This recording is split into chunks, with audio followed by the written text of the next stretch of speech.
Here I have OUKITEL WP5, and today I'm going to show you how to perform force restart operation on this device in case if your device is laggy and it's broken and it doesn't react on any of your actions, like you touch things, you're trying to open something but it just doesn't work this way.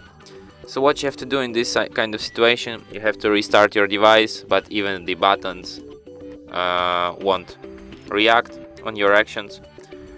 You have to restart it by holding down combination power key and volume down in about 5 or 7 seconds, and after that your device will be force restarted and won't be laggy anymore.